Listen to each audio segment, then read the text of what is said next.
నా పేరు ఎద్దుల సురేషు. మాజీ సైనికుని. ఆర్మీలో నేను 24 సంవత్సరాలు సర్వీస్ చేసి, నాకు వచ్చిన డబ్బులతో వ్యవసాయం కొరకు వ్యవసాయ భూమి కొని నేను బోర్లు వేసుకోవడం జరిగినది.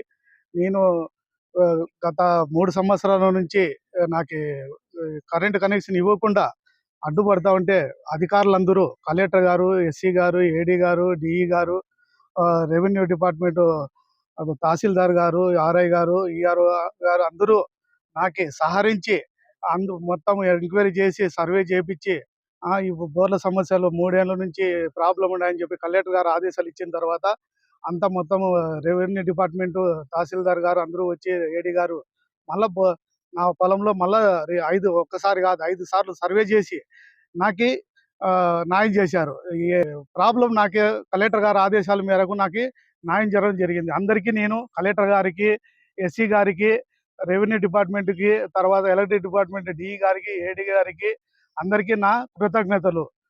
నాకు న్యాయం జరిగింది కాబట్టి చాలా సంతోషకరమైన విషయము.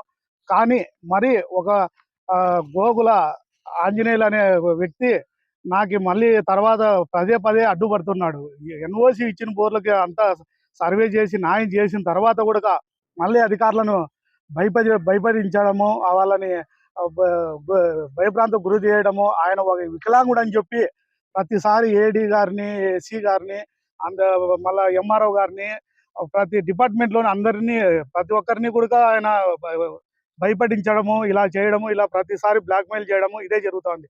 అందువలన నాకు మళ్ళీ ఇప్పుడు ప్రాబ్లం పాత బోర్లు అని చెప్పి పాత బోర్లో నేను ఎలాంటి దానిని వేసుకొని నేను దానిని మూసివేయడం జరిగింది, కానీ నేను దానిలో జోలికి పోలేదు.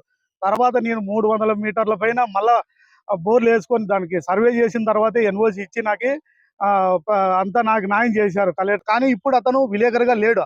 ఆయన విలేకరు ఉంటే చూపించలేదు. ప్రతి అధికారులని నేను విలేకరిని, నేను అది అని చెప్పి భయపడించడం, మళ్ళీ నన్ను కూడా బ్లాక్మెయిల్ చేయడం. కలెక్టర్ గారి దగ్గర పోకోకుండా జాయింట్ కలెక్టర్ గారి దగ్గర పోయి అర్జీ ఇచ్చేది. మాజీ సైనికుడు కాదని ఒక అనబడే వ్యక్తి సైనికుడు అని చెప్పుకుంటున్నాడని చెప్పి చెప్తున్నారు. ఇది ఎంతవరకు సమన్వయం? నేను 24 సంవత్సరాలు చేసి నాకు ఒక ఐడెంటిటీ కార్డు ఇచ్చి భారత సైన్యం నాకు ప్రతిదీ గుర్తింపు ఇచ్చిన తర్వాత కూడా నేను మాజీ సైనికుని కాదని ప్రతి ఒక్కరికి చెప్పడం, ఇలా చేయడము, నా గురించి బ్యాడ్గా చెప్పడము, ఇలాంటి వ్యక్తులు ప్రతి చోట ఈ వ్యవస్థని నిర్మూలన చేస్తున్నారు. ఇలాంటి వాళ్ళ మీద కఠిన చర్యలు తీసుకోవాలని పోలీస్ డిపార్ట్మెంట్ గారికి, తర్వాత కలెక్టర్ గారికి, తర్వాత అధికారులు అంత అధికారులకు అందరికీ ప్రతి ఒక్కరికి కోరుతున్నాను ఇదే. ఇలాంటి వ్యక్తులు ఇంకొకరికి అంటే మీరు తీసుకొని వెళ్ళండి, మీకేం ప్రాబ్లం లేదు. మీది ఆయన జెన్యూన్ ఉంది, మేము చెక్ చేసి అందరూ కలెక్టర్ గారి ఆదేశాల మేరకే మేము ఆయనకి కనెక్షన్ ఇవ్వడం జరిగింది. అందువల్ల మీరు నాన్ని ఇది చేస్తున్నారని చెప్పి పదే పదే వాళ్ళకి ఆటంకం కలిగిస్తున్నారు. అందుకే ఇలా వ్యవస్థను ఎవరు నిర్మూలన చేయకూడదని నేను కోరుకుంటున్నాను. ఎందుకంటే నన్ను ఊర్లోకి రాకోకుండా మళ్ళీ అడ్డుపడాలని, వ్యవసాయం చేసుకోకూడదని వాళ్ళన్నను తాగొచ్చి మా ఇంటి మీద పంపించి మా నాన్నని అమ్మను కొడతానని బెదిరించుకుంటా, మీ కథ చూస్తాం, మీరు ఊర్లో ఉండకూడదు, ఊరు ఇడిచిపోవాలని చెప్పి పదే పదే ఈ రామాంజనేయులు అనే వ్యక్తి మాకు ఆంజనేయులు అనే రామాంజనేయులు చెప్పుకుంటా. వాళ్ళ నాన్న పేరు రామాంజనేయులు, ఇతని పేరు ఆంజనేయులు.